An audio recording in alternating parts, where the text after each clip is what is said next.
Yes, exactly. Well, I mean, people will remember back in January, just after the international coup finally toppled the Syrian government and replaced it with Al-Qaeda. So Lamy was then saying that he discussed the importance of an inclusive political transition and regional security with interim Syrian Foreign Minister Assad Shaibani. The UK will support Syria's long-term stability through humanitarian aid and coordination. Of course, they didn't. They basically destabilized Syria to the maximum from about 2009 onwards. But let's look fast forward to 17th of March. UK pledges up to 160 million to support Syria's recovery and stability in post-Assad era. The UK government has pledged 160 million in aid. I always put that in inverted commas, to help stabilize, should also be in inverted commas, Syria following the fall of the Syrian government. Let's have a look at what the actual Minister for the Middle East, Hamish Falconer, said. UK aid delivered through trusted UN and NGO partners will provide life-saving support for Syrians, including refugees across the region. Of course, Mike, we know who those trusted NGOs are, predominantly the White Helmets. We also know that there will be zero transparency about that 160 million add to the previous millions, if not billions, that the UK has sent to support basically Al-Qaeda and their White Helmet helpers and all other NGOs associated with Al-Qaeda in Syria.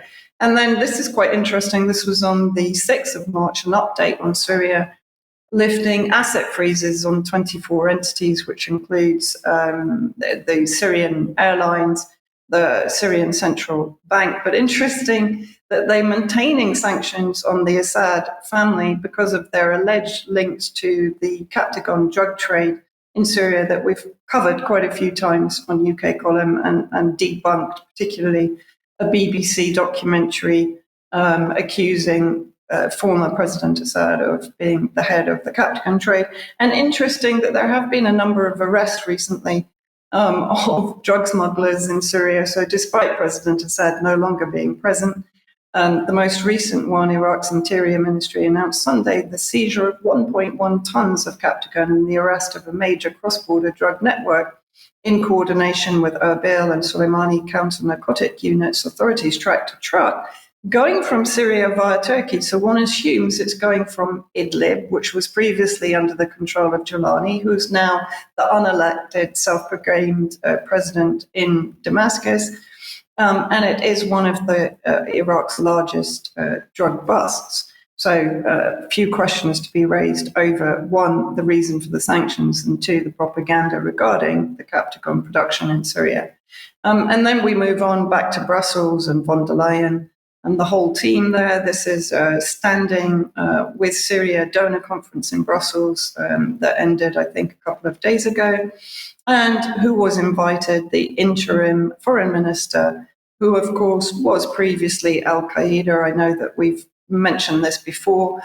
He was actually a founder of Al-Qaeda in Syria, named back in December as a caretaker foreign minister. I know I keep repeating this, but I do think it's quite important. And here is a picture of him on the right or left, depending on how you're looking at it. I think that was at the WEF in Davos, and on the left as an acting Al-Qaeda and formerly ISIS member carrying out atrocities against Syrian civilians. And of course, he did meet Kaya Khalas, sorry, I'm putting on the Arabic accent there, bilateral meeting between Foreign Minister Assad al-Shaibani and EU High Representative Kaya Kallas on the sidelines of the Brussels donor conference on Syria. So again, the EU and their various representatives embracing Al-Qaeda members in Brussels. And of course, they're also upping the ante in their funding for Syria. The EU and its partners, Kaya Kallas says, just pledged 5.8 billion for Syria and its neighbors. This will support Syria at a crucial time of transition and address the dire needs on the ground. This is a chance for the people of Syria to seize the moment and shape their own destiny. But I just want to move on to Assad Shaibani's actual speech that he made where again he was basically reiterating the propaganda that has sustained the regime change war for the UK, the EU, and the US against Syria since 2011, that it was all the fault of the minorities. And President Assad, he states that the age of tyranny is over. We have sworn an oath to our people that the age of oppression has passed and will not return. And he goes on, he says, and as is the case now, I've put in brackets there, the unelected Al-Qaeda Syrian government remains the sole guarantor of civil peace. Well, really? I mean, last week we talked about the ethnic cleansing and the effect of genocide that's being conducted by HTS and its various foreign mercenary, fanatical, extremist, terrorist groups against the people in the coastal area, particularly Christians and Alawites, but even against Sunni Muslims who are protesting massacres of Syrian Alawites. So I just want to play this video of a lady who was being interviewed in Cradle on the coastal area in Syria. عمتك أهلي هنيك، أمي هنيك، إخوالي، رفقاتي، حارتي، الجيران. أنا خايفة على الكل، حرام، في عالم ما زنبط، والله في عالم ما زنبط.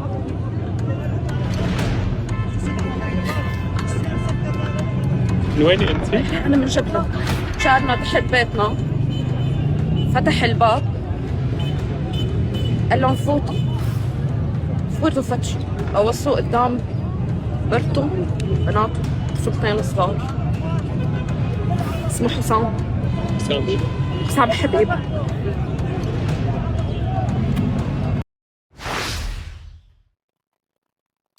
The massacres are continuing. Houses, apartments, shops are being looted and burned.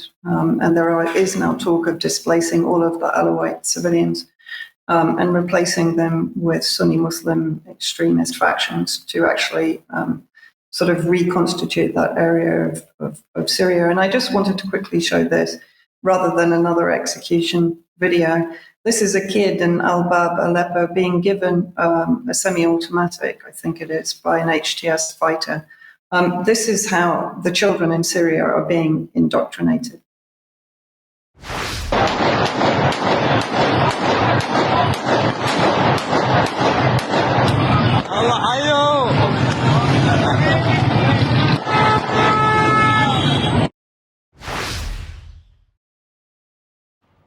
So I would also ask, when do the UK or EU pledge money to actually alleviate the problems in the target countries?